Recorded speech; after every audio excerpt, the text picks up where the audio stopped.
Assalamualaikum warahmatullahi wabarakatuh. Yang terhormat Bapak Bobi Fischer, SE MSI selaku dosen Filsafat Ilmu dan teman-teman. Perkenalkan, nama saya Nevitasya Priyono, NIM 2018 320 110 dari Prodi Akuntansi. Di sini saya akan membahas tentang materi yang berjudul Bahasa dan Penalaran. Dalam materi ini terdapat 4 pembahasan. Yang pertama tentang kata, istilah, dan unsur istilah. Yang kedua tentang pengklasifikasian dan pendefinisian. Yang ketiga struktur proposisi dan pembentukan argumen. Yang keempat tentang falasi dalam penalaran. Pembahasan yang pertama tentang kata, istilah, dan unsur istilah. Kata menurut KBBI adalah elemen terkecil dalam sebuah bahasa yang diucapkan atau dituliskan dan merupakan realisasi kesatuan perasaan dan pikiran yang dapat digunakan dalam berbahasa. Selanjutnya ada istilah. Istilah menurut KBBI adalah kata atau gabungan kata yang dengan cermat mengungkapkan makna konsep, proses, keadaan, atau sifat yang khas dalam bidang tertentu. Pembahasan kedua mengenai pengklasifikasian dan pendefinisian. Klasifikasi menurut KBBI adalah penyusunan bersistem dalam kelompok dan golongan menurut kaidah atau standar yang ditetapkan. Atau klasifikasi adalah pekerjaan akal budi kita untuk menganalisis, membagi-bagi, menggolong-golongkan, dan menyusun pengertian-pengertian dan barang-barang menurut kesamaan dan perbedaannya.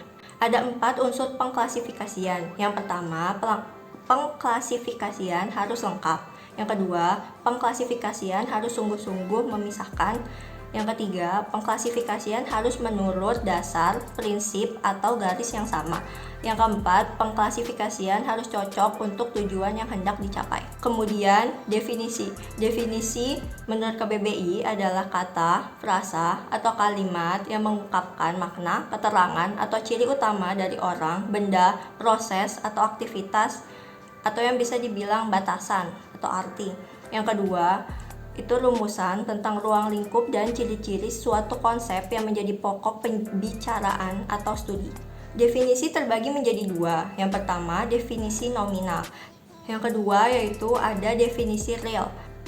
Aturan mengenai pendefinisian. Yang pertama, definisi tidak boleh membentuk lingkaran. Maksudnya, apa yang didefinisikan tidak boleh masuk lagi ke dalam definisi. Yang kedua, definisi harus dapat dibolak-balikan dengan hal yang didefinisikan. Yang ketiga, definisi tidak boleh dalam bentuk kalimat negatif. Yang keempat, definisi tidak boleh terlalu luas dan terlalu sempit. Yang kelima, definisi yang dibuat harus konsisten dengan definisi yang sudah ada sebelumnya. Pembahasan ketiga mengenai struktur proposisi dan pembentukan argumen. Proposisi menurut KBBI adalah ungkapan yang dapat dipercaya, disangsikan, disangkal, atau dibuktikan benar tidaknya. Proposisi juga merupakan unit terkecil dari pemikiran yang mengandung maksud sempurna karena masih bisa dianalisis lagi menjadi kata-kata yang menghadirkan pengertian sesuatu. Struktur proposisi adalah mengenai urutan penempatan konsep-konsep dalam sebuah proposisi. Dalam tata bahasa fungsional, struktur proposisi adalah susunan atau pola yang terbentuk dari predikator atau P, argumen atau N, dan keterangan atau satelit. Struktur proposisi yang tersusun atas predikator dan argumen disebut predikasi inti. Sementara predikasi inti yang mendapat tambahan keterangan atau satelit membentuk sebuah struktur proposisi yang dikenal sebagai prediksi luasan. Pembentukan argumen. Menurut KBBI, argumen adalah alasan yang dapat dipakai untuk memperkuat atau menolak suatu pendapat, pendirian, atau gagasan. Nomina atau frasa nominal yang bersama-sama predikator membentuk proposisi.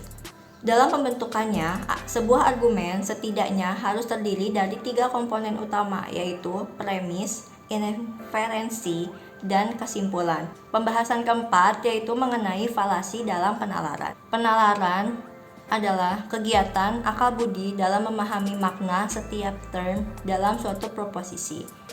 menghubungkan suatu proposisi dengan proposisi lain, dan menarik kesimpulan atas dasar proposisi-proposisi tersebut. Falasi atau kesalahan penalaran ialah kesalahan dalam proses pengambilan keputusan seperti gagasan, pikiran, kepercayaan, dan simpulan yang salah. Falasi penalaran terdiri dari dua jenis, yaitu yang pertama falasi penalaran formal dan falasi penalaran informal.